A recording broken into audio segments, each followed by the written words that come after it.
Vivimos en una cultura que idolatra el éxito y sataniza el fracaso.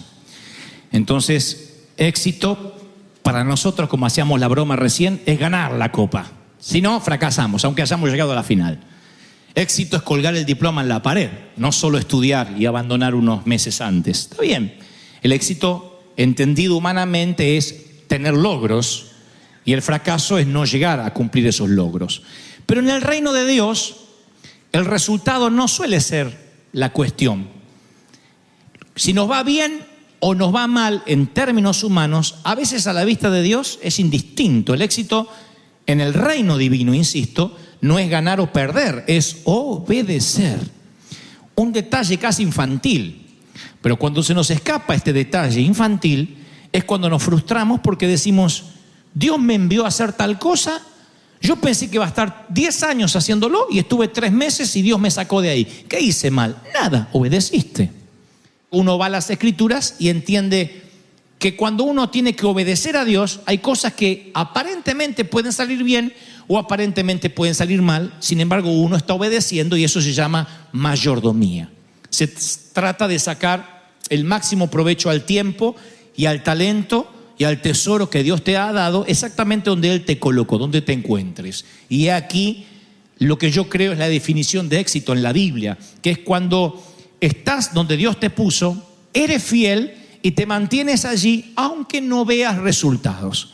Por eso la gran pregunta es: ¿Dios te mandó o no te mandó a hacer lo que estás haciendo? Porque si éxito son las multitudes, todas las iglesias grandes necesariamente son bendecidas por Dios y las pequeñas no sirven. Lo cual sería una locura pensar eso. Puede haber un pastor con una iglesia pequeña al cual Dios no llamó, pero también puede haber un pastor con una multitud al cual tampoco Dios llamó. Por eso, multitud no es sinónimo de llamado de Dios, ni escasez de gente es sinónimo de falta de bendición. Tener mucho dinero en el banco no significa tener la bendición divina. Donald Trump es millonario. La Madre Teresa no tenía $1. Entonces, ¿qué es estar en la voluntad de Dios? ¿Un automóvil nuevo? ¿Cuántos delincuentes, cuántos narcos manejan autos 0 km, autos del año? ¿Cuántos narcotraficantes a los cuales le va aparentemente bien? ¿Son exitosos? Y sí, en términos humanos lo son. Ahora, ¿serán exitosos en su vida, en su hogar, en su integridad, en lo que nacieron para hacer? Ahí donde la cuestión empieza a bifurcarse y donde nos damos cuenta que si tienes éxito en lo incorrecto, fracasaste. Pero si fallas haciendo lo correcto, lograste el éxito. Lo voy a decir otra vez para el Twitter. Si tienes éxito en lo incorrecto, has fracasado. Si fallas en lo correcto, si te equivocas haciendo lo que Dios te mandó, has tenido éxito. Aunque digas: pero yo no vi fruto. ¿Y quién dice que Dios te manda por el fruto? ¿Y si los frutos no se ven hasta que después que te mueras? Si estás haciendo una obra que pertenece a un gran engranaje que no puedes ver porque obviamente no eres Dios. ¿Cuántas veces un jefe de compañía o un presidente de la República hace un cambio, un enroque en el tablero de sus Fuerzas Armadas, de su Senado? Y claro, el senador que es cambiado o el soldadito que es reasignado piensa: está loco el presidente, ¿por qué me cambió? Porque no ve el panorama general. Yo suelo contar siempre un testimonio, y digo siempre porque hasta lo he puesto en los libros, que alguna vez de niño escuché que me pareció extraordinario. Las Asambleas de Dios envían un misionero a Nueva Guinea, a una isla llamada Papúa. Y este misionero, además de ser predicador, es médico. Él abandona la carrera de medicina para predicar en Nueva Guinea y es enviado, comisionado por las asambleas. Llega a la isla y el cacique, el que comanda la tribu, le dice que ahí no podrá predicar nunca a Dios, que ellos tienen sus propios dioses y que si va a hablar de Dios, él va a ser decapitado. Así que ante esa invitación tan sutil, decide el misionero cerrar la boca, pero tiene un plan B. Recuerda que él es médico y le dice: ¿pero podría ejercer la medicina? El cacique de la tribu le dice que sí. Podría vacunar a los niños, atender a las que están de parto, traer medicinas del continente, pero nunca jamás hablar de Dios. Y si lo ven con una Biblia, lo decapitarán. Así que informa a las asambleas de Dios cuál es la nueva situación. Y las asambleas le dicen, quédate porque tarde o temprano han de cambiar de opinión. Y pasan meses, pasan años, pasan décadas y el cacique nunca muere y nunca cambia de opinión. Y solo este hombre puede ejercer medicina. ¿Qué dicen las asambleas de Dios? Hemos mandado un misionero que fracasó. Un tipo que debiendo haber predicado no ganó un solo alma. Así que las asambleas reasignan a un nuevo misionero que llega y otra vez lo recibe el viejo cacique, ya más viejo, y le dice al nuevo enviado algo como, bienvenido, puede usted predicar todo lo que sea y hablar de su Dios. El nuevo misionero pregunta por qué al anterior no lo dejaron y a él sí. Y el cacique dice, es que por la vida que tuvo el misionero anterior, por la forma en que nos sirvió, que atendió a nuestras madres, que vacunó a nuestros niños y hasta ofrendó su vida, debe tener un Dios demasiado grande al que queremos conocer. Así que las puertas están abiertas, la isla es suya, predique. Así que este evangelista nuevo, este misionero, enseguida hace una campaña y se salvan cientos a causa de quien había ofrendado su vida en silencio, sirviendo en la medicina. ¿Qué dijo las asambleas de Dios cuando envió al segundo misionero? Por fin enviamos un tipo exitoso. Tal vez el segundo fue exitoso, pero el primero fue efectivo. Y la efectividad no necesariamente tiene que ver con el éxito. Lo tenemos que aprender a la hora de una compañía, a la hora de emprender una pareja, a la hora de emprender una iglesia, que la efectividad se mide de diferente forma que el éxito. Por eso, alguna vez también oí la historia de alguien que tenían que amputarle una pierna gangrenada y cuando se despertó, el médico dijo, tengo una muy buena noticia y una mala. La muy buena es que usted no tuvo sangrado, no demasiado, la anestesia le tomó muy bien, la operación duró menos de lo que esperábamos y la mala noticia es que aunque la operación fue exitosa, cortamos la pierna equivocada. Entonces, ¿la operación fue exitosa? Sí. ¿Fue efectiva? No. Y la vida continuamente nos pone en ese camino donde tenemos que decir, tengo que obedecer. Y así como el valor no es ausencia de miedo, el éxito tampoco es ausencia del fracaso. A veces cuando Dios nos asigna un lugar, vamos a sentir que ante los ojos de los demás fracasamos. A veces sentimos que nos fue mal. Hay gente que no se puede perdonar y dice, yo fracasé en el matrimonio.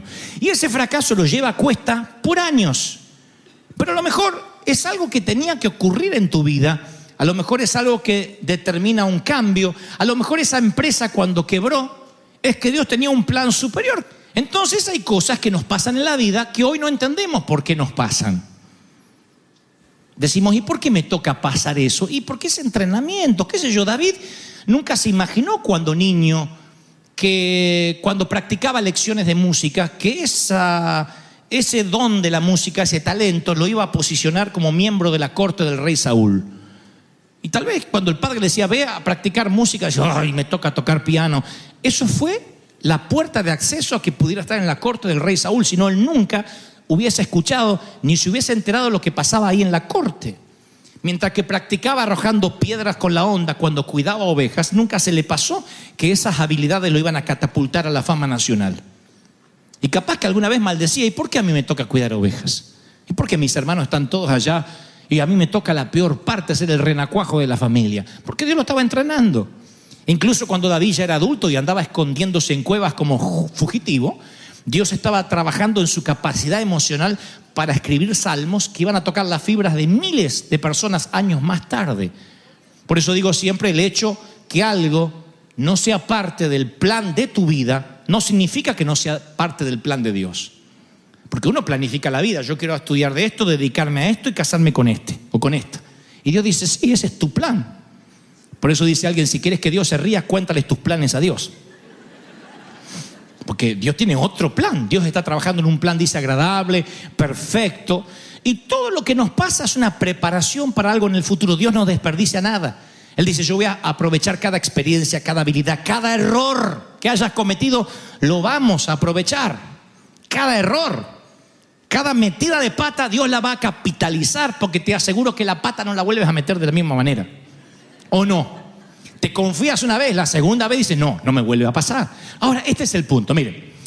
Dice la palabra en Hebreos, el escritor a los Hebreos, dice, me faltaría tiempo, lo dice así, para hablar de Gedeón, Barak, Sansón, Jefté, David, Samuel, los profetas, los cuales por la fe conquistaron reinos, hicieron justicia, alcanzaron lo prometido. Miren qué éxito. Cerraron bocas de leones, apagaron la furia de las llamas, escaparon del filo de la espada, sacaron fuerza de la flaqueza, se mostraron valientes en la guerra y pusieron en fuga, a escapar a los ejércitos extranjeros. Yo digo, ese es el éxito, yo quiero estar ahí. Pero sigue escribiendo. Dice, otros sufrieron burlas, azotes, incluso cadenas, cárceles y muerte.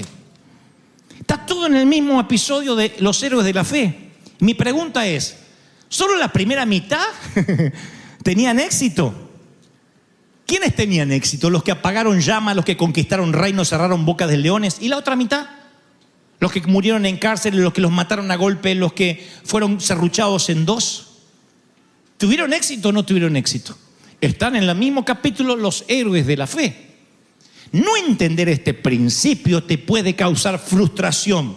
La voluntad de Dios, obedecer a Dios, no es un plan de seguro.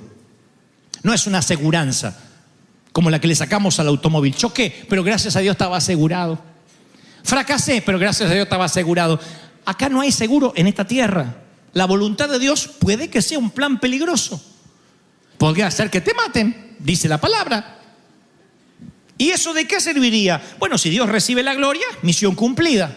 La recompensa que vamos a recibir en la eternidad va a ser mayor que la temporal que tengamos acá. Todo se reduce si donde estás es la voluntad de Dios. Si estás obedeciendo, eso se llama mayordomía en todas las cosas. Si te metiste solo, si pediste solo, si nadie te envió y te bajaste de la barca, a lo mejor no es la voluntad de Dios. Y a eso se reduce la diferencia entre el éxito y el fracaso, que Dios nos habló también la semana pasada. Presten atención a esto. La Biblia, hay un pasaje en las Escrituras en Jeremías que ningún otro episodio bíblico es tan personal para mí como este. Es mi base para el ministerio de toda la vida. Me pertenece a mí y yo le pertenezco a Él. El mismo llamado. Siento como si fuera mi llamado. Fue lo primero que leí cuando era chiquito y nunca más volví a olvidarlo. Es cuando el Señor le dice a Jeremías, antes de formarte en el vientre, ya te había elegido. A mí eso me trajo una tranquilidad bárbara, porque siempre pensé que fue una noche de avivamiento del viejo no planificado. Así que se ve que Dios le subió la temperatura al viejo porque me tenía que formar. Antes de que nacieras, continúa diciendo el Señor, ya te había apartado. ¿Qué significa apartado? No estás en el montón. Eso me dio otra tranquilidad más grande, porque siempre pensé que era parte de los Goebbels, de todos los locos borrachos que estaban ahí. Sigo siendo parte de los locos, pero astemio. Pero ahí está. Te había nombrado ya antes de que nacieras como profeta para las naciones. O sea, Él decidió formarme, porque uno piensa que se formaron solos. Si yo me hubiese formado solo, primero me hubiese puesto otra cara. Pero Dios antes ya lo había planificado. Y después dice, y antes que naciera, ya cuando estabas en el vientre, para que no quede en duda, el concepto se repite. Yo ya tenía un plan contigo. Tu destino, Dante, fue antes de ti, fue escrito tu guión antes de que nacieras. Antes que fueses concebido, Dios tenía un guión para mi vida. Y la ironía del destino es que rara vez uno descubre eso cuando nace, cuando es chiquito. A veces uno lo descubre de grande. A veces uno se da cuenta que nuestro legado a lo mejor empieza a expandirse cuando ya somos adultos. Uno piensa, si fui gestado por Dios, ¿por qué de niño ya eso no lo supe? A veces andamos errantes por la vida, pensamos que somos un accidente simplemente porque alguien violó a nuestra madre. Otros pensamos que somos un accidente porque un método preservativo falló. Otros piensan que son un accidente porque tienen cara de accidente. Y dice, esto tiene que ser un accidente. Cuando se mira en el espejo dice, tengo que ser un accidente. Y el Señor dice, no. Tú naciste con un propósito. Tú dices, ¿y cuál es mi propósito? Ese es el éxito, descubrir el propósito. Descubrir para qué naciste. No descubrir cuál es tu éxito, sino descubrir para qué naciste. A lo mejor naciste para inspirar, a lo mejor naciste para ayudar, a lo mejor naciste para consolar, a lo mejor es multitudinario lo tuyo, pequeño, pero hay un propósito, un guión que Dios escribió. No sé ustedes, pero oigan esta frase: antes que fuese formado en la panza de la vieja. Para mí eso me da una sensación de destino increíble. Es Dios diciendo, yo lo hice. Es mi derecho de nacimiento espiritual. Dios ordenó mis días, mis pasos. Y antes de que fuese concebido, Dios dijo, voy a ser uno como Dante. ¡Ah! Tengo algunas quejas cuando llegue allá, ¿no es cierto? Yo hubiese puesto menos nariz, más músculo, qué sé yo.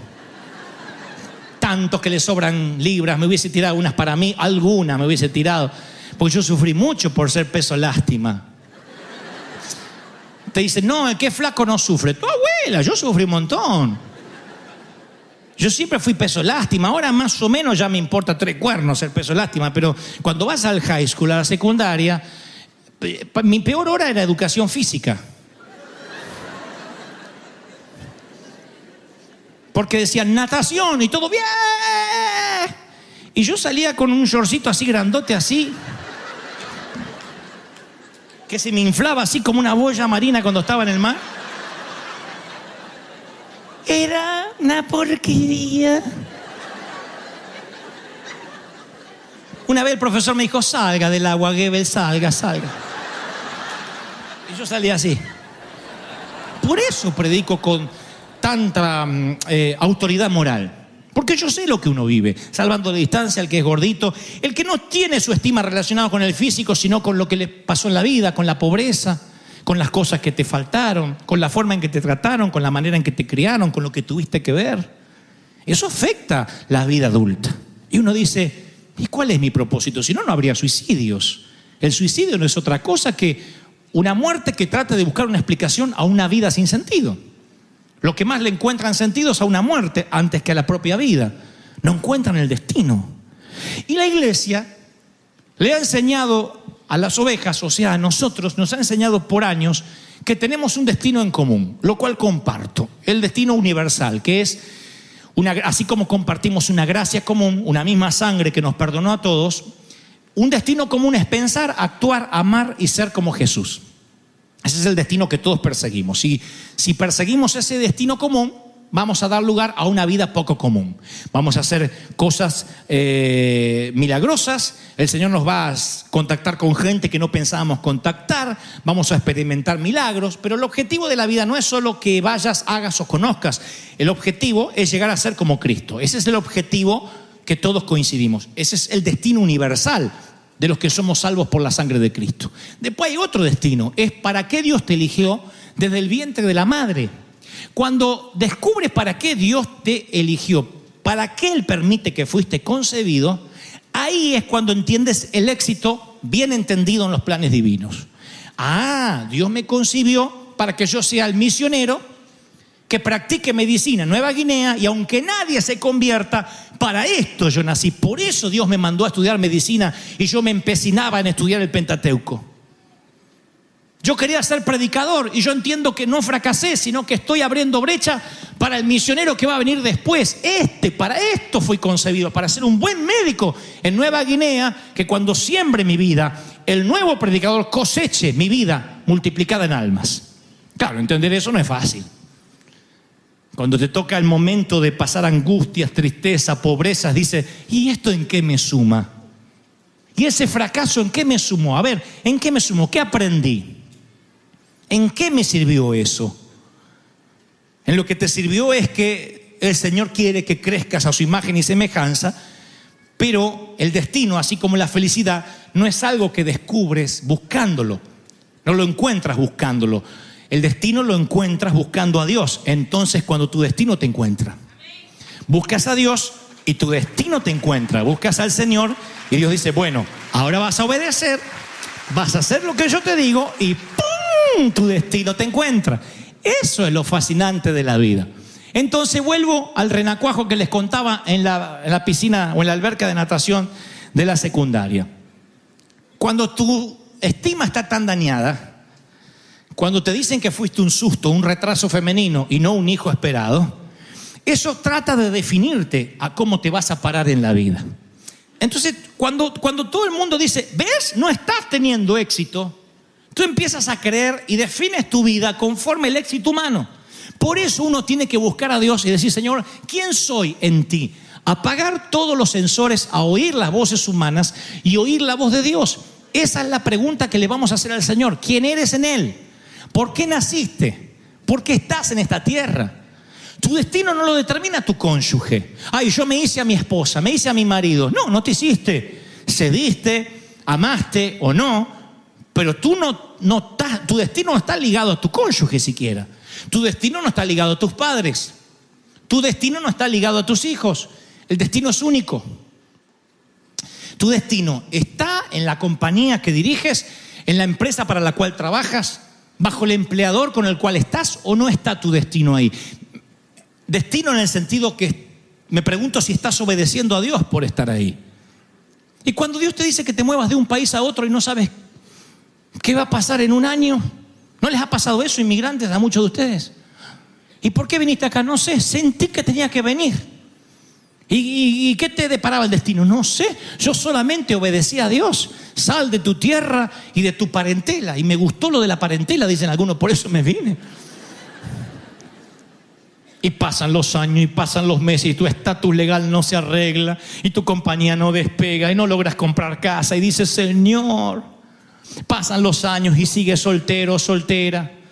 Y te dices, ¿y Dios me abandonó? No, porque antes que fuiste formado, oigan, antes que fuiste formada, y esto abre otro abanico de posibilidades que no tenemos tiempo para predicar hoy porque nos tenemos que ir, pero antes que fuese formado, Dios sabía que ibas a estar soltero hasta los 48.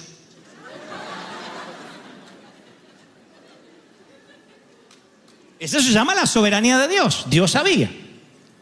¿Por qué ibas a estar soltero hasta los 48? ¿Porque Dios dijo que sí y no te permitió casar? No, porque sabía que eras un cabezón, que ibas a dejar pasar oportunidades, que ibas a perder mucho tiempo. Dios sabía lo que ibas a hacer con tu vida. No le sorprende a Dios lo que vas a hacer. Antes de que te equivocaras, Dios ya sabe que te vas a equivocar. Por eso el Señor le dice a Pedro, Pedro, he orado para que tu fe no afloje, no decaiga, porque Jesús sabe que Pedro lo va a traicionar 3 veces, lo va a negar. Eso es lo que le está diciendo Jesús. Yo sé que te vas a equivocar, yo sé que tu compañía va a quebrar, yo sabía que te iban a engañar, yo sabía que tus hijos te iban a dar la espalda en este momento, pero el Señor me dice, aún así, el éxito no es ser más rico, tener la familia ideal, ni vivir en una mansión en Beverly Hills. El éxito es hacer lo que yo te mando, permaneciendo fiel hasta que el destino, como a David, cuidando ovejas, te encuentre y diga, he aquí serás rey de Israel, porque la unción ha venido sobre ti. ¿Cuántos dicen amén? Alguien tiene que decir amén, aleluya. ¿Lo están recibiendo, sí o no? Sé como Cristo, sé tú mismo. Ese es el doble destino. Ser como Cristo y ser uno mismo también. Y el Espíritu Santo ayer me mostraba que el Señor iba a traer de lugares muy lejanos, de países muy lejanos, a personas que han sentido y han cargado con frustraciones por presuntos errores por años, que no se han podido perdonar los errores, las equivocaciones.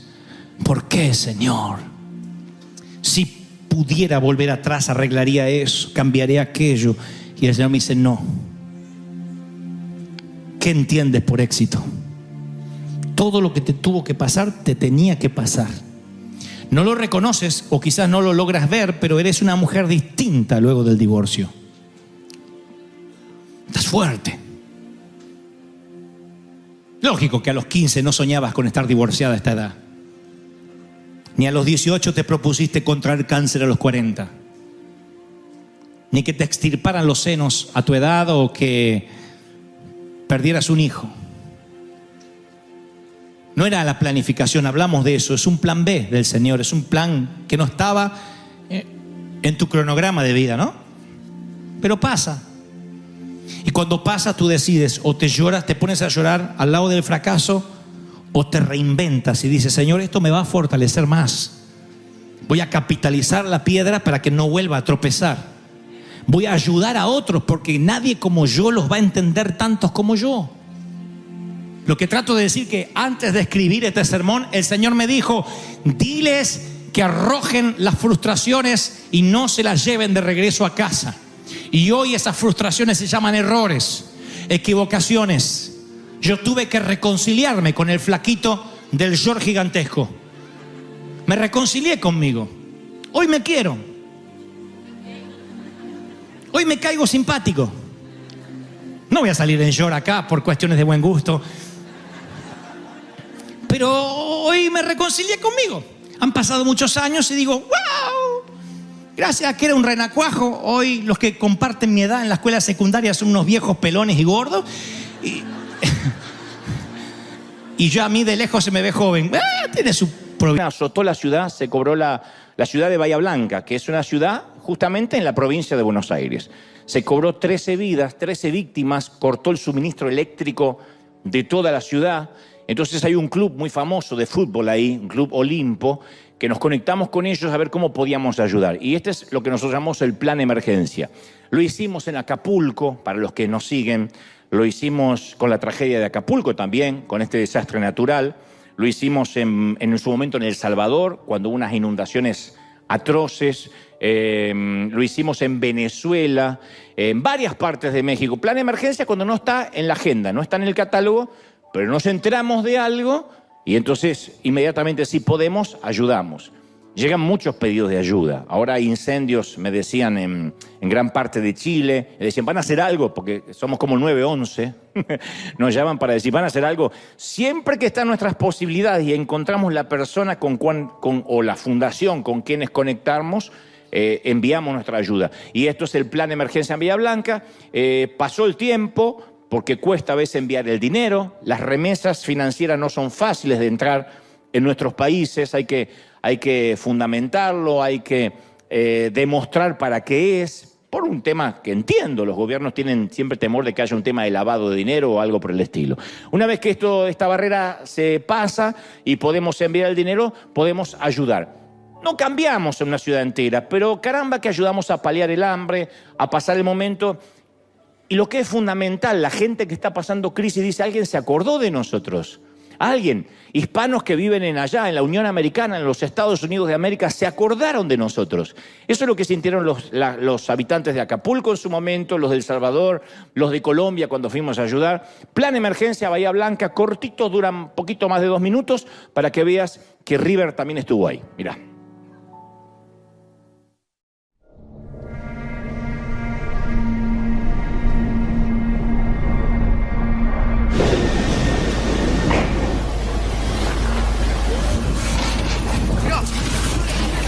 Este es el drama de las personas que perdieron absolutamente todo. A formidable thunderstorm in the city of Bahía Blanca.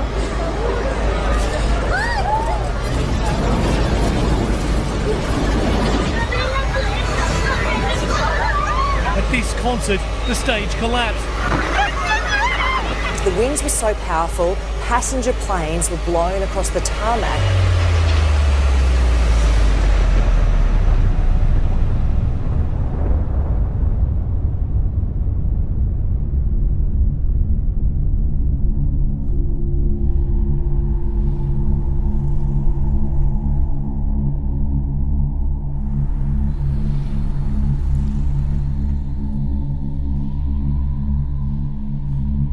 Se ven mucho más lo que han sido voladuras de techo, se caen paredones, gente que ha quedado abajo.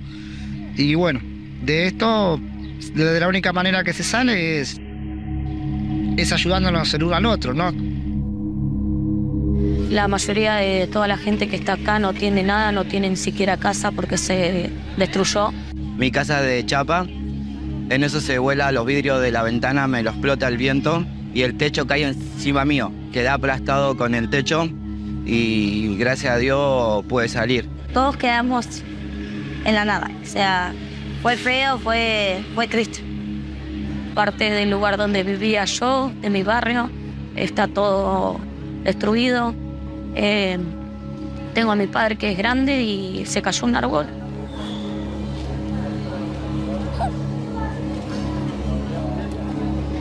Perdón. Pero todo esto me está sofocando. El estar acá, el vivir esto y estar viva y tener a mis hijos vivos, eso estoy muy agradecida, pero hay que empezar de nuevo.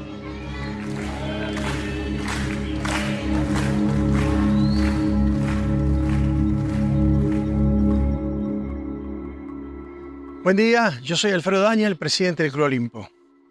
Olimpo es el club más importante que tiene nuestra ciudad y el sur argentino por su rica historia deportiva, tanto sea en fútbol, en básquetbol, en natación, en vóley. Pero lo más importante que tiene este club es sin duda alguna es su gente.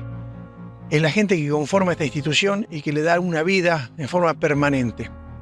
Y gracias a Dios hemos recibido una ayuda muy importante de este grupo de River Arena que nos ha dado la posibilidad de poder hacer hoy el evento solidario más importante que ha hecho el club. Hoy se van a entregar 2.000 bolsones de comida a 1.000 personas y al mismo tiempo se le va a entregar golosinas y juguetes a todos los que vengan acá. Así que hoy va a ser un día de mucha alegría y de mucha felicidad. Gracias a la donación de River Arena, el club abrió sus puertas para poder hacer una donación a todas aquellas familias que perdieron los techos o están sin la posibilidad de llevar un plato de comida a su casa.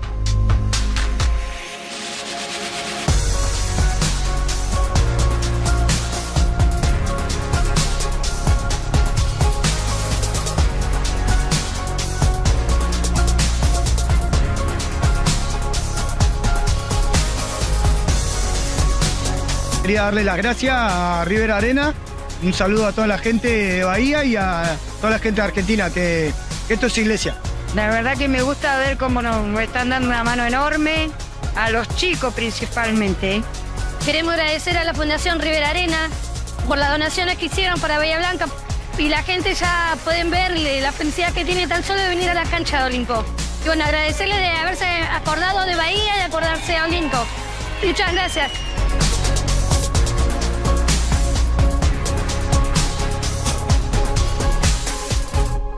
Esa es tu semilla, tu siembra. Yo decía hace un ratito antes de conectarnos que el valor agregado que tenemos en River es que todo el mundo sabe dónde va la ofrenda, dónde va la semilla, dónde van los diezmos, y eso es algo maravilloso. No digo que todo el mundo lo tenga que hacer, pero en nuestro caso nos da mucho resultado de decir, no solo Dios bendice al dador alegre, sino que todos los recursos siempre son administrados para bendecir gente. No solo en nuestro caso en Uganda, en la India, en México, en donde tenemos misiones, sino que también en sitios donde de pronto una ayuda les demuestra de que hay gente que los ama. Eso es lo importante. Porque aquí no necesariamente se les termina necesariamente predicando, sino que se les dice Dios los ama. Pensamos en ustedes, Jesús está con ustedes, Dios no los olvidó. Y ese es el mayor mensaje. No se predica explícitamente, pero sí de esta manera, y esto demuestra más que nunca que somos iglesia. Y por cuanto lo hicimos por los pequeñitos, lo hicimos por el Señor. Así que felicitaciones, gente, por haber sembrado, y felicitaciones a los que mandan la semilla desde cualquier parte del mundo. Bahía Blanca, firme, no aflojen, ¿eh? Muy bien. ¿Estamos listos, gente amada, sí o no? Muy bien. Esta semana leía acerca de un extraño fenómeno que suelen experimentar los presos que son encarcelados por un periodo significativo de tiempo. Resulta que cuando quedan en libertad tienen un síndrome que muchos de ellos tienen como dificultades para adaptarse a la vida en el exterior. Se acostumbran tanto a la cárcel y a la manera en que funcionan las cosas tras las rejas, que vivir en libertad les resulta abrumador. O sea, están en libertad cuando salen, pero no saben cómo vivir, cómo administrar esa libertad. De hecho, está comprobado que muchos se ven tentados a cometer algún delito menor para violar la libertad condicional y regresar a esas cuatro paredes donde la vida está muy bien definida, donde no necesitan pensar demasiado para tomar una decisión. Se piensa todo por ellos y de alguna forma inconsciente empieza a gustarles ese tipo de vida. Hay una escena en la película Sueños de Libertad, por cierto, que define perfectamente lo que trato de decir. La mayor parte de la película transcurre dentro de la prisión y un tal Reed, interpretado por el genial Morgan Freeman, les explica a los otros reclusos esta misma idea que trato de decirte hoy, ¿no? Con esa voz de locutor ronca y profunda que tiene Freeman. Dice, estas paredes son curiosas. Primero las odias y luego te acostumbras a ellas. Cuando pasa el tiempo, comienzas a depender de estas paredes. No significa que te gusten, tampoco significa que quieras estar aquí, pero te acostumbras y luego pasa demasiado tiempo y terminas dependiendo de las paredes de la prisión. Y el resto le dice, claro, sí, amén. Creo que los cristianos del primer siglo experimentaron algo similar a lo que explica Freeman en la película. Jesús quería liberarlos de las cadenas de la religión, quería liberarlos de las cargas de la ley, pero muchos habían tomado la identidad de ser prisioneros, de estar presos. En la cultura occidental, en esta parte del mundo, yo creo que algunos de nosotros, como digo, siempre hemos heredado ese sistema de creencias, hemos crecido con esas cadenas inconscientes y las tenemos incorporadas a nosotros. Crecimos la mayoría, ya sea en una cuna católica o protestante, pensando que la religión era la pista donde debíamos correr la carrera que Dios nos había asignado a cada uno de nosotros. Pero Jesús dijo que la religión era todo lo contrario, que la religión era un peso, que la religión era parte del problema, no una ventaja para que corramos, era parte activa del problema, de la patología. En Mateo 23 hay un grupo de líderes religiosos que escuchaba las enseñanzas de Jesús. Y entre estos tipos estaba la crème de la crème, eran reconocidos como las personas más espirituales de su tiempo, casi como acá, como los que se congregan en River, los más ungidos, los que tenían más oración, más estudio bíblico, conocían las escrituras como la palma de su mano. Esta gente estipulaba las reglas que había que seguir, que todos los demás debían seguir. Entonces Jesús, que era el único que no seguía estas reglas, les hace una denuncia pública en contra de ellos. Les dice, ustedes aplastan a la gente bajo el peso de exigencias religiosas insoportables. Y jamás los veo mover un dedo para aligerar la carga de nadie. Entonces la religión, yo digo, siempre resultó seductora porque es un sistema que nos permite medir cuán buenos somos respecto a los demás. Eso es lo que produce la religión. Los religiosos de los tiempos de Jesús habían desarrollado una exhaustiva lista de reglas, más de 600 leyes, y después subleyes, como pequeños anexos de qué se podía hacer, qué no se podía hacer. Incluso excedían a la ley hebrea, eran mucho más que 10 mandamientos. Y ellos hallaron maneras de aclarar todos los puntos grises. Por ejemplo, si Dios daba un mandamiento, ellos inventaban 100 maneras de obedecer ese mandamiento. Le agregaban siempre cosas, agregaban carga. Cada nueva regla significaba un nuevo peso en la espalda del corredor. Entonces el que llegaba y decía, yo quiero conocer a Dios, le decían, bueno, pero tienes que seguir todas esta serie de reglas. Por ejemplo, Dios pidió honrar el sábado como día de reposo. Que iban a trabajar, que debíamos trabajar 6 días y un día reposar, dedicárselo al Señor. Ahora el tema era, ¿qué implicaba honrar? ¿Qué incluye honrar? Esa era la parte gris. Y los fariseos se encargaron de explicarlo, de decir, yo les voy a explicar qué significa honrar. Habían decidido y decretado que una persona en sábado solo podía caminar 1000 metros en el día de reposo. Si tenías el baño lejos y no llegabas, te fregaba, porque solo podías caminar 1000 metros. Si se bajaban de un burro, no podían quitarle la silla de montar al burro, porque eso era considerado trabajo. Si una gallina ponía un huevo el sábado, no podían comerlo, porque la gallina había trabajado en el día de reposo. Pobre gallina.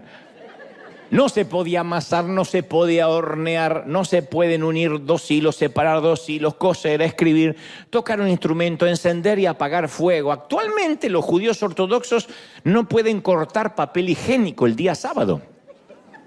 Están pensando, ¿y cómo se las arreglan? Yo también. Lo cortan el día anterior. Porque cortarlo es trabajo. Pero yo creo que ir al baño también es un trabajo para algunos. Entonces, el punto era sentirse mejor con uno mismo y poder ser más crítico con los demás. Yo cumplo la ley y veo quién no la está cumpliendo.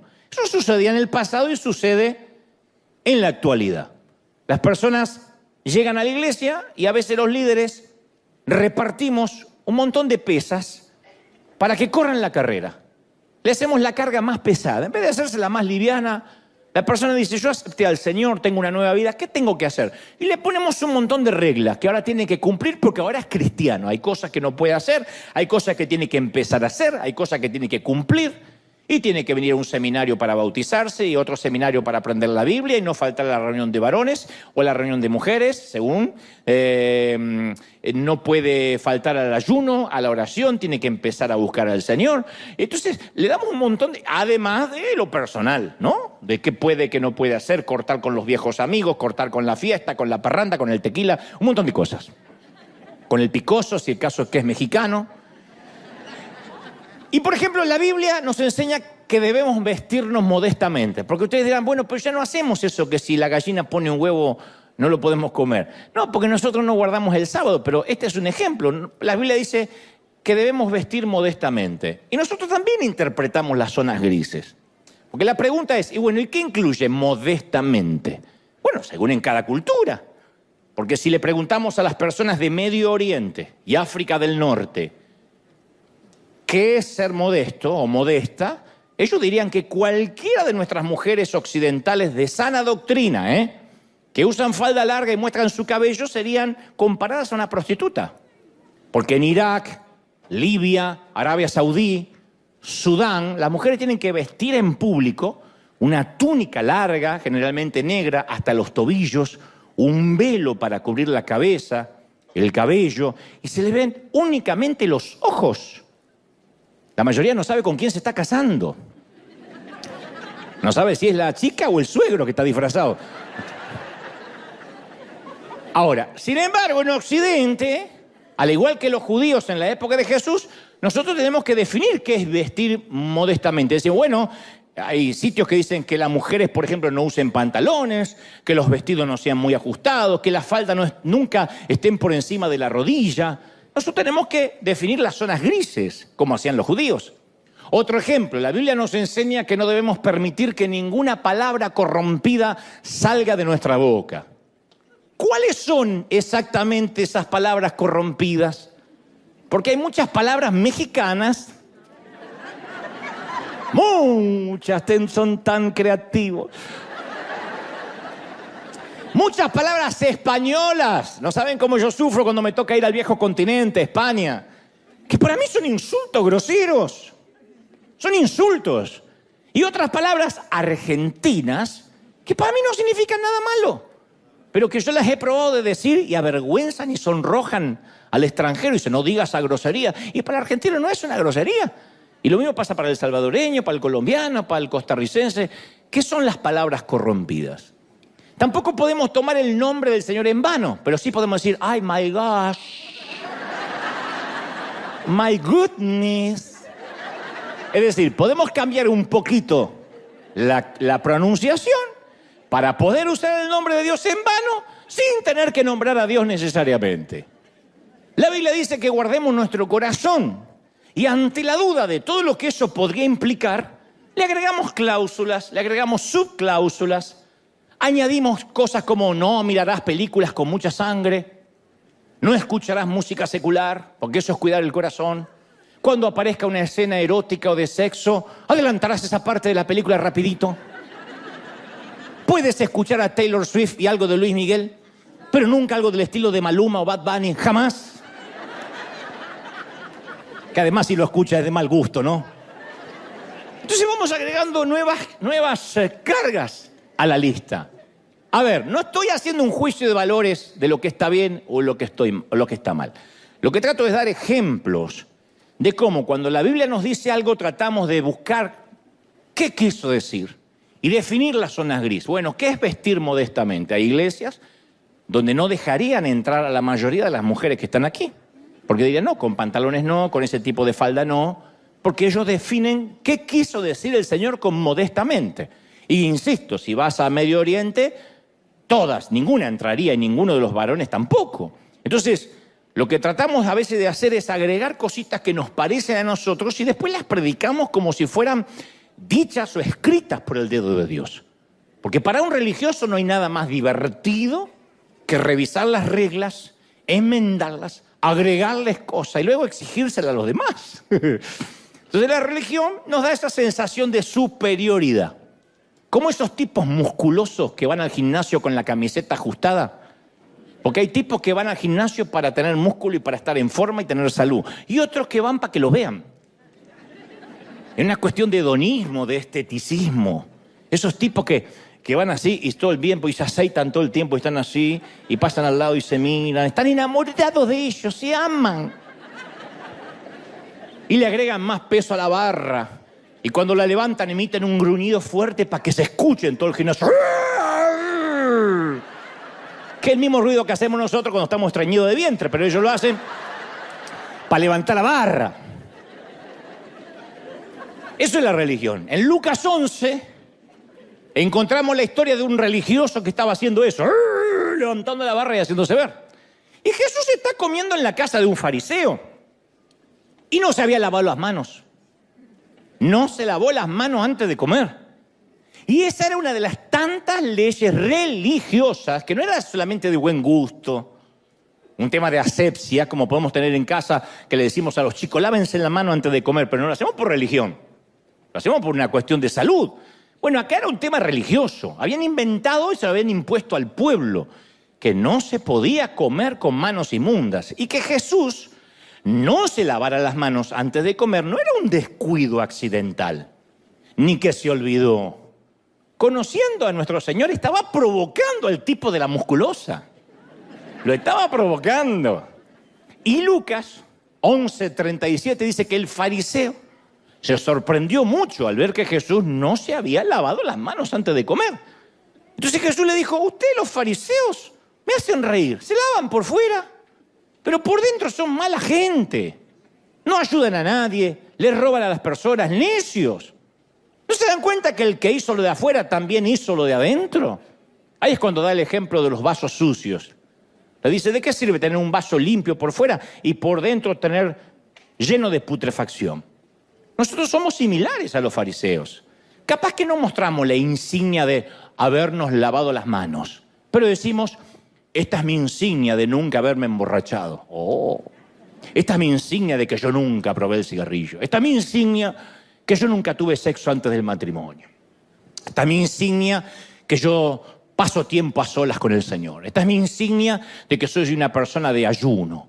Esta es mi insignia que tengo una familia perfecta. Y en realidad, cada vez que alardeamos de nuestras insignias, tendríamos que devolver la insignia de la humildad, que es una de las que más nos gusta alardear y mostrar, ¿no? Pero los fariseos convirtieron la santidad en una competencia religiosa de levantamiento de pesas. A ver quién puede levantar más carga, quién puede soportar más peso. Y Jesús, insisto, vino a quitarnos el peso y la religión de encima. Me encanta una versión de la Biblia, El Mensaje, cómo parafrasea las palabras de Jesús en Mateo 11:28, porque dice, ¿están cansados? Dice el Señor, ¿están cansados de la religión, de las cargas? Vengan a mí, vengan y recuperarán su vida. Y yo les voy a enseñar a descansar de verdad. Caminen conmigo, trabajen para mí, vean cómo lo hago yo. Aprendan que los ritmos de la gracia nunca son forzados. Háganme en compañía y van a aprender a vivir viajando libres y ligeros. Ese es nuestro Señor, maravilloso. Ligero, libre. Yo pensé que alguien iba a celebrar más fuerte, que eso es maravilloso, es la mejor noticia. Venid a mí, todos los trabajados, cargados, y los haré descansar. Los haré descansar. Nadie puede ser santo y cansarse de ser santo. Y si se cansa es porque está siguiendo las reglas. Y tarde o temprano terminamos cayendo en las comparaciones odiosas con el resto. Como no las podemos seguir, decimos, bueno, pero es que yo no soy tan pecador como el otro. Ese es el tema, ese es el punto. La religión hace eso. Nos pone reglas a todos. Todos pensamos que las vamos a poder cumplir. Cuando fallamos decimos, bueno, pero no fallé tanto como aquel. Por eso, dicho esto, este es el punto principal del mensaje. La Biblia narra que las multitudes seguían a Jesús para escucharle. La palabra que se traduce como multitud o multitudes, en realidad significa gran grupo de personas sin identificar. No sabemos quiénes eran, pero eran multitudes. Y yo pensaba esta semana que a lo largo de mi ministerio o de mis años de oratoria en público, yo aprendí algo sobre todos los grandes grupos de personas sin identificar que llegan a escuchar su palabra. Lo primero que uno aprende como predicador o conferencista, que la mayoría de la gente que viene a escuchar un mensaje, incluyendo hoy o en casa, carga con muchísimo peso de dolor, con sueños hechos trizas, hechos añicos. Reunir personas, reunir historias tristes, siempre. Reunir gente, reunir muchas historias tristes. Así se reúnan en un velorio, en un funeral, en un cementerio, en el Super Bowl, en una final de fútbol o para celebrar la Navidad. Si hay un grupo grande de gente, hay un montón de historias tristes, de gente que disimula, que finge, que no muestra lo que le está pasando, pero son historias tristes. Esto es algo que siempre yo noto cada vez que me pongo de pie para transmitir un mensaje aquí o en el resto del mundo. Y cuando digo historias tristes, no me refiero a un mal día en la oficina, en la cafetera no te anduvo, o nos rayaron el auto, se nos mojó el celular, o agarramos mucho tránsito de regreso a casa. No, yo hablo, porque esos son incidentes molestos que nos pasan a todos, que sabemos que pasan los días y serán anécdotas menores y hasta motivos de risa, que se nos mojó el celular, gracias a Dios, porque entonces me decidí a comprar el otro. No, yo me refiero a cuando nuestra hija está en cuidados intensivos tras un grave choque con el auto y no estamos en la sala de espera diciendo, bueno, en algunos días nos vamos a reír de esto. No te vas a reír nunca de esto. O cuando vamos camino al cementerio y sabemos que nuestra vida ya no va a ser nunca más la misma sin esa persona. El tiempo va a sanar las heridas, pero no te vas a reír de este momento caminando al panteón. Yo hablo de esos momentos, donde tocamos fondo, donde nos quebramos y sentimos que la vida se nos acabó tal como la conocíamos. Yo lo llamo momentos 9/11, a propósito del fatídico 11 de septiembre, del atentado a las Torres, donde todos tenemos un 9/11, donde la vida nos cambió. El 9/11 cambió nuestra manera de viajar, nuestra manera de subirnos a un avión, cambió la seguridad en el mundo. Bueno, todos tenemos un 9/11, un crack en la vida. Es probable que tu vida se haya quebrado cuando tu papá y tu mamá te sentaron a la mesa de la cocina siendo pequeño y mencionaron por primera vez la palabra divorcio. O cuando recibiste ese llamado para avisarte que tenías que ir urgente al hospital porque había habido un accidente y no te podían dar más datos. Eso es un 9/11, un crack. O aquel mensaje de texto que no tenías que haber visto, en el que descubriste que tu cónyuge tenía una aventura. O tal vez tu jefe, que ese viernes te llamó y te dijo que iban a prescindir de tus servicios. Como dicen los gringos, te vamos a dejar ir. Pues yo no quiero irme, pero te vamos a dejar ir. Entonces, yo estoy consciente que cada vez que predico, estoy hablándole a todas esas historias tristes, en principio, a priori, de los demás. Es probable que ahora mismo a mi izquierda estén los padres cuyo hijo lucha contra el cáncer. Más al fondo, por ahí debe estar la viuda que no quiere volver a una casa vacía después del servicio y que pide a gritos sentirse amada otra vez. A mi derecha es probable que esté el joven que acaba de abandonar el centro de rehabilitación por tercera vez y está luchando con toda su familia. Y no es algo que nos vienen a contar, pero están acá. Y detrás está esa pareja que no saben si continuar juntos o aquí atrás, pero no dejan de pensar en cómo eso va a afectar a los niños. Entonces, cada vez que yo me paro a predicar, soy consciente de todas esas historias, aunque no las conozca personalmente. Yo no puedo venir acá a empoderarlos, a gritarle que confiesen que todo está bien, en el nombre de Jesús, repita conmigo, porque eso es insultar a priori vuestra inteligencia. Segundo es subestimar lo que te está pasando. Entonces, el día que yo me olvide en mi llamado lo que significa estar al otro lado del mostrador, en los zapatos del otro, ese día el mensaje que considero Dios pone en mi corazón va a perder efectividad y va a perder peso. No va a significar nada, me voy a convertir en un coach, en un motivador, porque no estoy consciente de lo que es estar del otro lado. Dicen que el gran escritor y ganador del Pulitzer, y aparte Nobel de Literatura, Ernest Hemingway, hizo una apuesta. Resulta que apostó en un bar con un grupo pequeño de escritores que podía inventar un cuento triste en tan solo 6 palabras. Él dijo, yo puedo inventar una historia triste, un cuento, en tan solo 6 palabras. Dijeron que no lo podía hacer, él tomó una servilleta y escribió, vendo zapatos de bebé sin usar.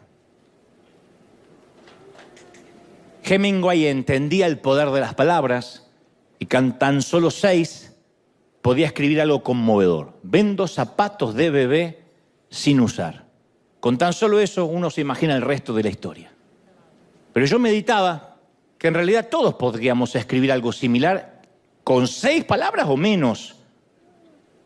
Ha habido un grave accidente, 5 palabras, que nos cambiaron para siempre. Me voy, nuestro matrimonio se acabó, 6 palabras.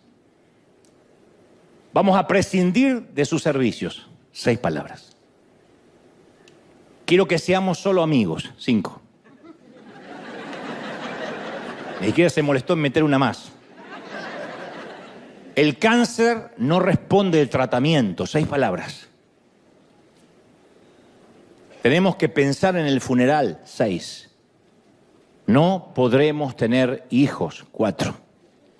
Entonces todos tenemos una historia triste de 6 o incluso menos palabras que nos definen, que uno ya llena los espacios vacíos y se imagina el resto.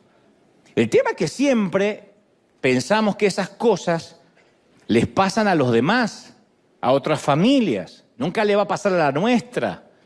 De niño yo solía pensar que nadie de mi familia iba a morirse nunca. Que solo era algo que le pasaba a los demás. Nunca un funeral iba a golpear la puerta de casa, jamás. No se iban a morir mis padres ni mis hermanos. Aun cuando ellos ya eran adultos mayores, yo creía que el arrebatamiento, la venida de Cristo me iba a impedir ver muerte en mis seres queridos. Soñaba con eso.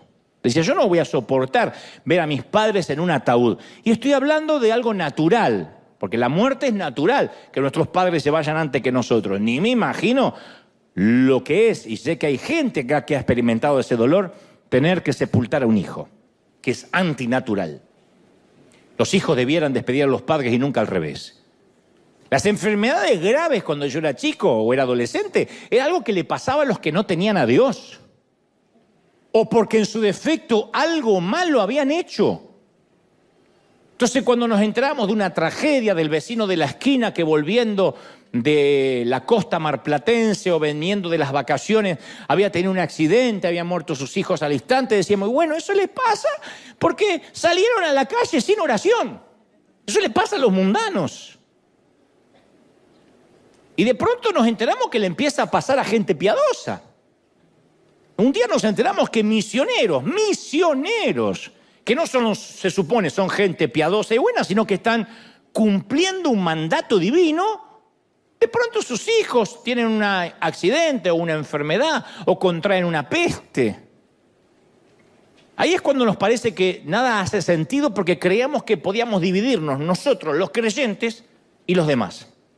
Los que nunca nos pasa nada y los demás. Que eso es lo que hace la religión. Venga a River y si usted se congrega acá, usted va a prosperar, va a tener su auto del año, va a tener buen crédito, se va a casar con la persona ideal, su esposa no va a tener madre, usted va a ser feliz. Y la vida no es así. ¿Pero por qué hacemos eso? ¿Por qué pensamos eso? Porque se debe a que los demás siempre son gente sin identificar. Como dije alguna vez, los demás son gente sin rostro.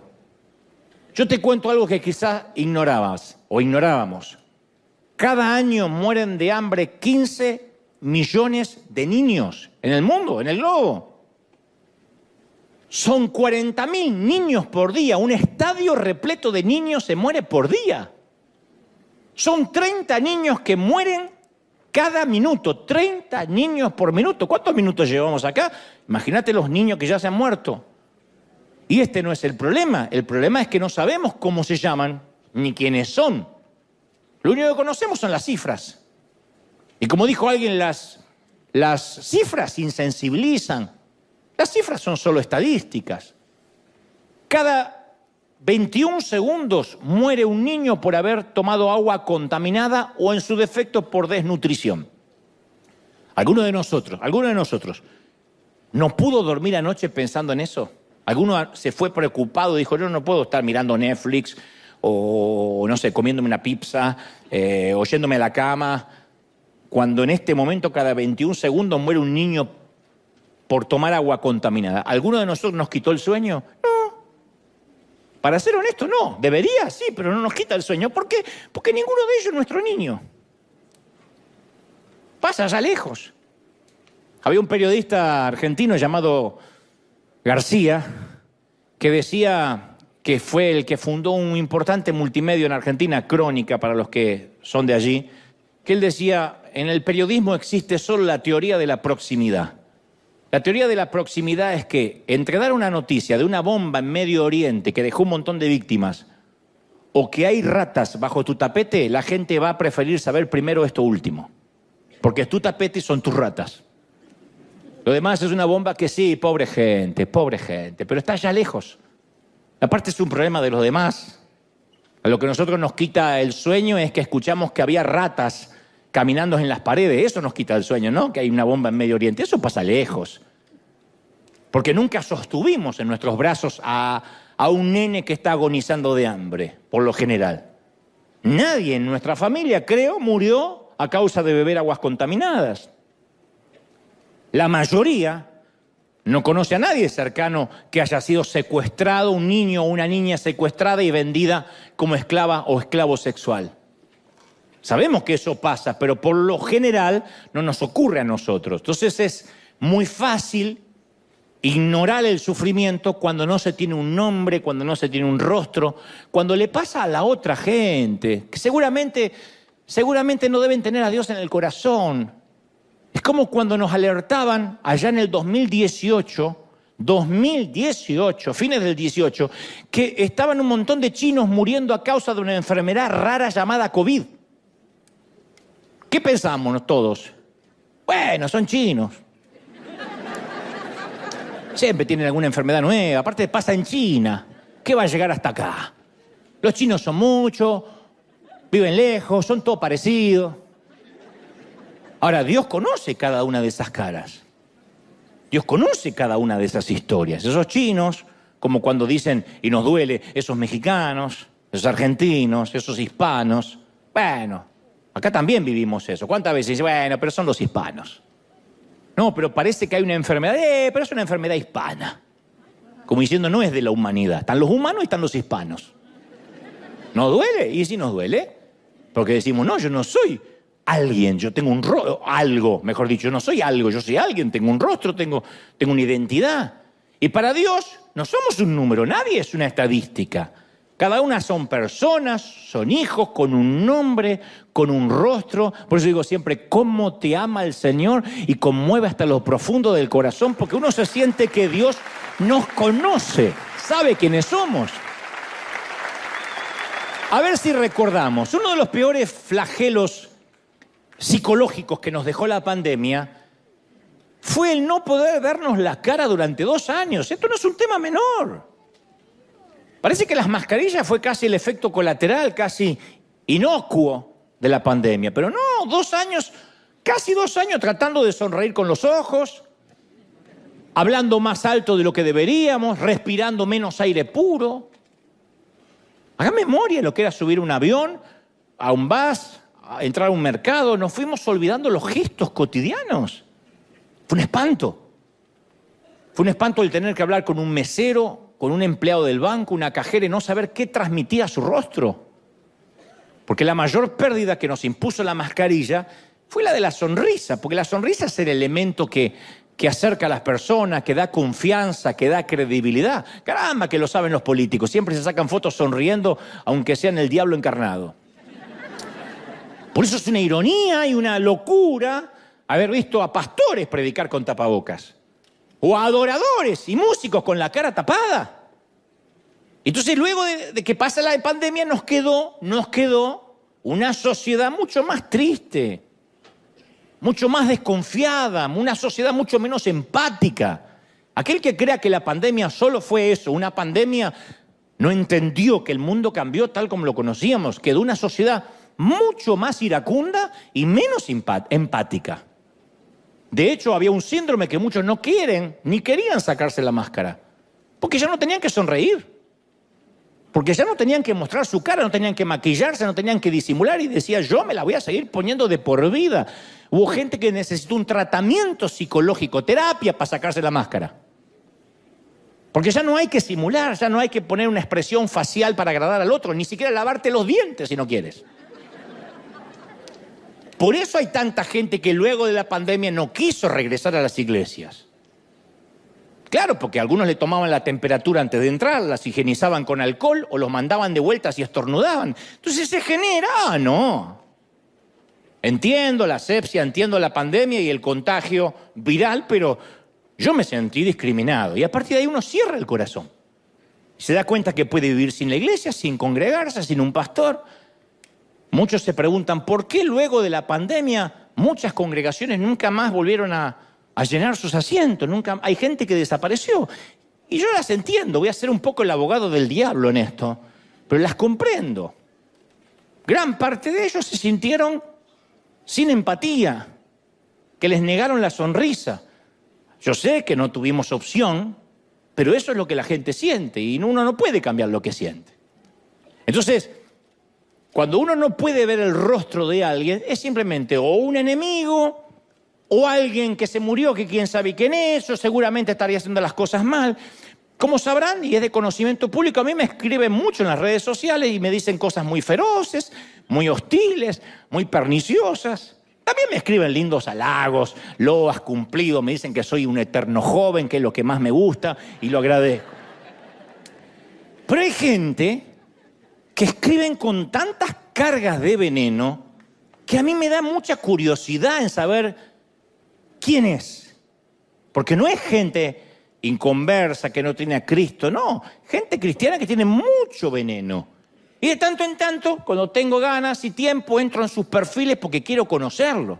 En ese que me insulta. Y primero les veo el rostro general. Por lo general, adusto, con las marcas visibles del trauma, del dolor, de la baja estima. En general, el que te critica generalmente pone una foto en el perfil que está así. Como diciendo, yo sé que molesto en esta vida, pero ya me voy. Luego veo a lo que se dedican, qué tipos de fotos suben en la red, quiénes componen su familia. Me hace falta nada más un paneo, un vuelo de pájaro. Y casi siempre mi perspectiva cambia por completo. Porque nada lo desarma tanto a uno como descubrir el sufrimiento, la angustia, la estima baja que hay detrás de este tipo de gente. Cuando le ponemos un rostro al comentario venenoso, incluyendo al comentario venenoso, entendemos todo, hasta tenemos empatía. Decimos, tiene razón. Con esa cara, con esa familia, con esa suegra, yo también arrojaría veneno en las redes. Sería mi desahogo. ¿Cómo no se la va a agarrar conmigo? Comprendemos a ese religioso que condena. Que generalmente el religioso que condena es un niñito asustado detrás de una corbata muy grande. Generalmente son niños asustados, traumas que arrastran y ahora tienen un micrófono, un púlpito y atacan, o una red y la impunidad que le da cierto anonimato y ataca. Pero detrás hay una persona asustada, con problemas, con traumas. Hay una pequeña historia que revela esto mismo. Dice que mientras que se peleaba la guerra civil española, George Orwell tuvo un encuentro con el enemigo que había ido a matar. El famoso escritor inglés Orwell había ido a combatir el fascismo. El fascismo es una ideología política, un sistema de gobierno totalitario de extrema derecha que se opone a la democracia y que inicialmente nació en Europa. El primer régimen fascista fue en Italia, la Italia de Benito Mussolini, la Alemania de Hitler, la España de Franco, y después algunos dictadores latinos, que siempre están copiando todo, copiaron el modelo. Saludo enorme a los chicos. Bueno, y Orwell relata que cuando iba a dispararle a un soldado fascista, se bajó el pantalón, quedó en calzones, y levanta los pantalones en alto así. Y Orwell dice, yo no pude dispararle debido a ese pequeño detalle de los pantalones. Porque yo había llegado ahí para dispararle a un enemigo, no a un hombre que sostiene en alto sus pantalones. Alguien que tiene en alto sus pantalones no es un enemigo, es otro ser humano igual que yo. Ese detalle hizo que no lo pudiera matar. Al verlo en calzones, pobre tipo, dijo, es un ser humano igual que yo. Eso es ponerle un rostro incluso al enemigo, al más feroz. Es alguien que sufre, es alguien que va al baño como nosotros, es alguien que se preocupa, es un niño, alguna vez fue el niño de alguien. La palabra dice que un día, camino a Jerusalén, Jesús quiso detenerse en una aldea samaritana y no lo recibieron bien. Y sus discípulos dicen siempre con esa manía que tenemos nosotros de ver los demás, los otros, la gente sin rostro, le dijeron, ¿no quieres que hagamos caer fuego del cielo y los destruyamos? ¡Oh, oh! Mirá vos, era Thor el tipo, era el Capitán América. ¿No quieres que haga descender fuego del cielo? Y pensaban que Jesús le iba a agradar la propuesta, porque lo habían rechazado a él. Que ellos adoptaron una posición en la grieta. Vamos a estar del lado de Jesús, che. Vamos a quemar a los demás, vamos a quemar a esa gente. Y Jesús se volvió y los reprendió. Y empezó a proteger a los samaritanos y a regañar a sus seguidores. Mirá qué extraño episodio. De hecho, el Nuevo Testamento está lleno de extrañas narraciones acerca de samaritanos. Jesús entabló cierta amistad con una mujer samaritana que se había casado 5 veces y que ahora convivía con un amante. Sana a 10 leprosos y solo el samaritano regresa a agradecer. Con toda la intención, Jesús hizo del samaritano el héroe de su parábola más famosa. Y en los tiempos de Jesús los samaritanos vivían muy cerca de sus primos judíos. Y tenían similitudes, pero se odiaban los tipos. Para los judíos los samaritanos eran mala palabra. Y el Evangelio de Juan nos explica que los judíos no tenían nada en común con los samaritanos. Y yo digo siempre, por sorprendente que parezca, yo he descubierto que los grupos más cercanos tienen las enemistades más fuertes. Nosotros es muy raro que tengamos una enemistad fuerte con japoneses, con un árabe, pero con otro hispano. Siempre digo, ¿cuál es el peor enemigo de un hispano en migraciones? Otro hispano. Yo cometí el error hace 30 años, decía, no me voy a poner en la fila del gringo, mejor me pongo en la fila del hispano, este mexicano me va a ayudar. Tu abuela era el Chompiras. ¿Y por qué viene? ¿Y que me está mintiendo? Y yo veía al gringo que hacía, next. Le digo, ¿por qué no fui con ese hueso colorado? Me vengo con este.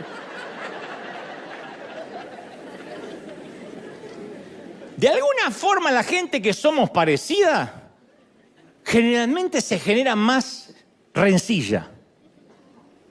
Mucho más que dos grupos opuestamente distintos. Cuando los fariseos querían insultar y ofender a Jesús, decía, ¿no tenemos razón, Jesús, en decirte que eres un samaritano y estás endemoniado? Y Jesús rechaza la acusación de estar poseído, pero no dice nada con el insulto racial. Él dice, no estoy poseído, pero nunca se defiende con eso de que eres un samaritano. Porque nunca odiamos a quien tiene una religión extraña, pues no lo entendemos. El problema radica cuando nos peleamos quién de nosotros, los evangélicos, tiene la exclusividad de Cristo, quién es el dueño de la verdadera franquicia. Y este es profeta verdadero, aquel es medio falso, este no es el verdadero. De ahí surgen las divisiones de la doctrina. Bueno, pero este no es el punto.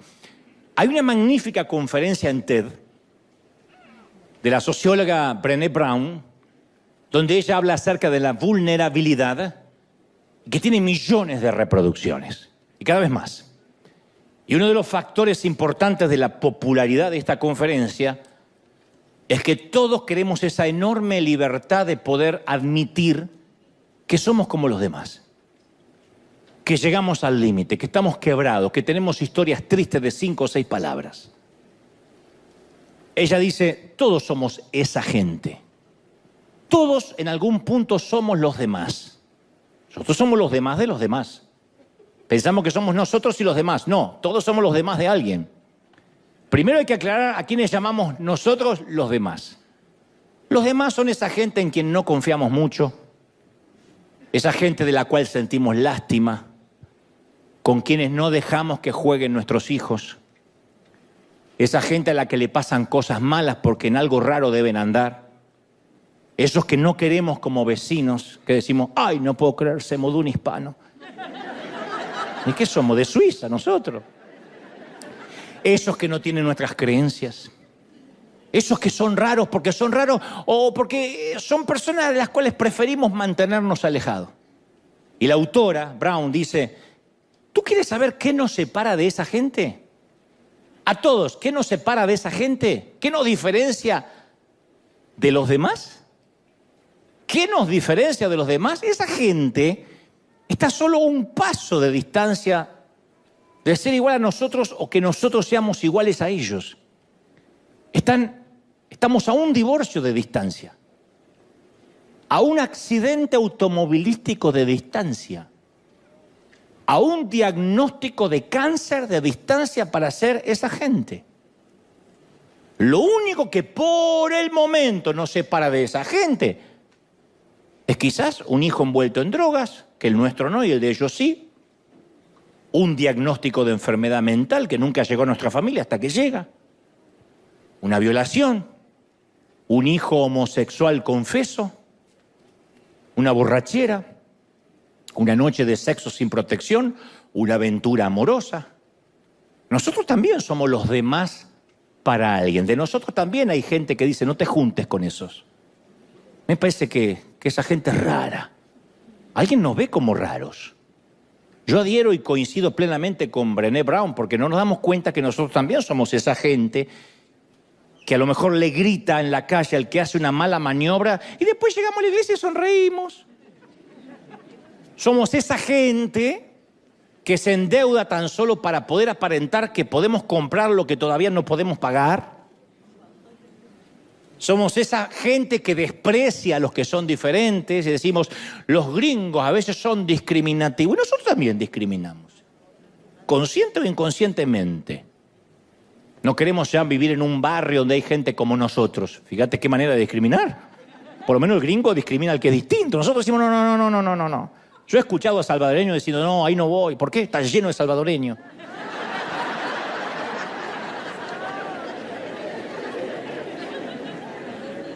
Somos esa gente que en ocasiones visita sitios que no debería ver en internet para luego borrar el historial con vergüenza.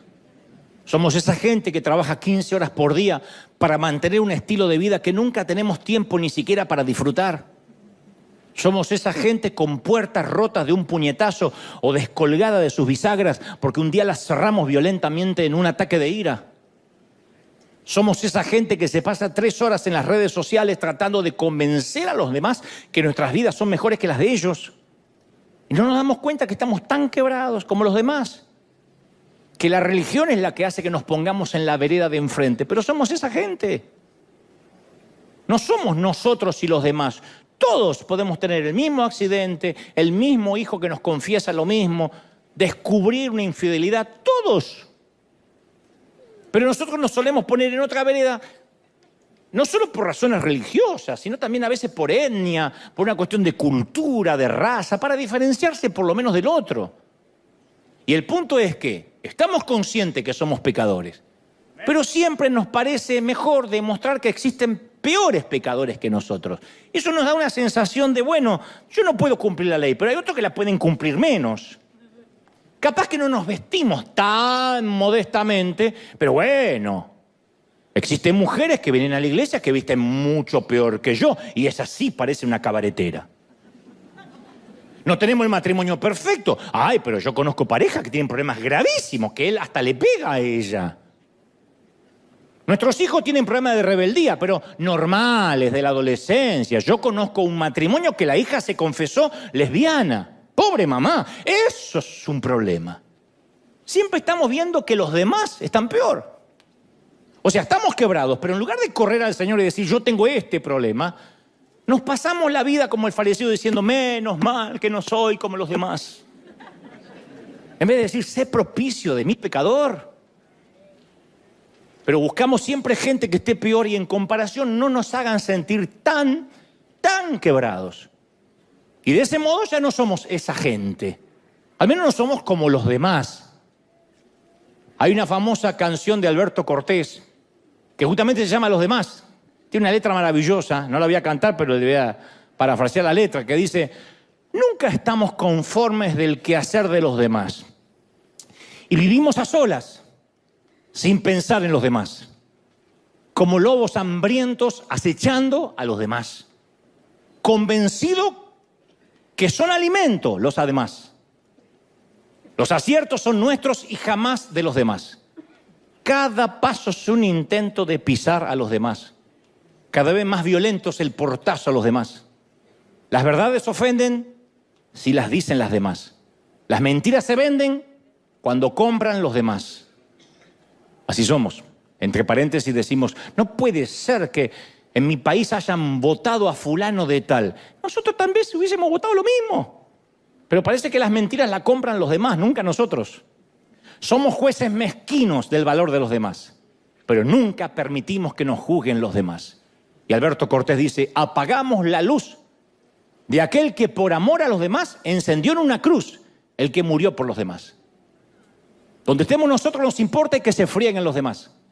Condenamos la envidia cuando envidian los demás. Mas lo nuestro es desidia, que no entienden los demás. Y nos creemos selectos entre todos los demás y olvidamos que somos los demás de los demás. Que tenemos el lomo, como todos los demás, que llevamos a cuestas, unos menos y otros más, vanidad y modestia, como todos los demás. Y nos olvidamos que somos los demás de los demás. En algún momento pensamos que a nosotros no nos va a pasar, que nosotros nunca vamos a sufrir con nuestro hijo como ellos con el suyo. En algún momento decimos, nosotros criamos bien a los nuestros, no como esa que no los crió. En algún momento pensamos o sugerimos, yo soy más espiritual y esta tentación a mí no me mueve un pelo. Y un día nos encontramos en el mismo barro. Y esa necesidad de no vernos como esa gente nos ha vuelto maestros de la mentira, expertos en cubrir el dolor, adictos a los medicamentos, esclavos de la deuda de la tarjeta de crédito, seguidores de la moda pasajera, partícipes de la soledad, miembros del club de la hipocresía. Y porque a veces no queremos darnos cuenta que la única solución es decir, Señor, yo estoy quebrado, yo no soy diferente a nadie, yo soy como todos los demás. Yo estoy quebrado. Cuando vemos por internet y descubrimos un ministro o alguien que nos enteramos que cayó, que cometió un error, decimos, mirá cómo puede ser, esto avergüenza el Evangelio. Nosotros también lo avergonzamos, nada más que a lo mejor no somos tan públicos. Pero si tu vida fuera pública, a lo mejor avergonzarías también el Evangelio. Y mucho más que esta gente. Entonces, ¿qué nos queda? Estar quebrados, es lo que pide el Señor. Y por quebranto me refiero a reconocer que necesitamos ayuda. Que somos pobres en espíritu, bienaventurados los pobres en espíritu y que no tenemos nada para ofrecer. Y en nuestra cultura eso es algo muy difícil. La gente paga fortunas para ir a seminarios para que los empoderen, nunca para que los quiebren. Hagan un seminario que digan quebranto. No va nadie, ni la suegra del tipo que predica. Van para que los empoderen. Empodérate, empodérate, mujer. Mujer, empodérate. Así, pero... Y salen empoderadas las Dora, las profetas, las exploradoras. Y los tipos también. Ay, el Señor te va a empoderar. Y el Señor nunca habla de eso, habla de quebrarnos. El quebranto nunca va a ser trending topic.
city lights flicker out. Silence screams from broken souls, no doubt. Concrete jungle traps us grinding down. Lost in the echo, shadows pull me drown.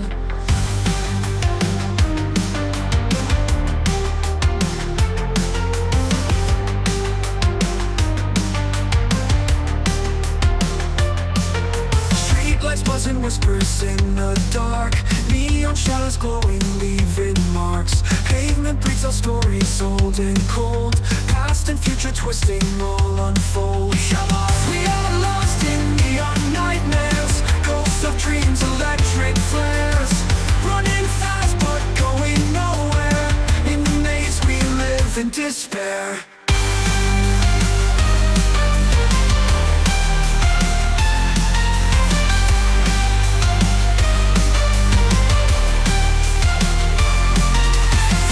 Rise mechanical and raw. Vocal cords electric through the straw.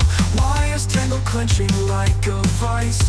Heartbeat sings with thunder, rolling dice. Falling stars and shattered glass confound. Broken mirrors scattered on the ground. Synthetic whispers tell us we're alive, but the ghosts of dreams begin to thrive. Hearts electric, pulses racing, burn lost in time, nowhere we'll ever learn. Haunting melodies, they fade away, but the memories are here to stay.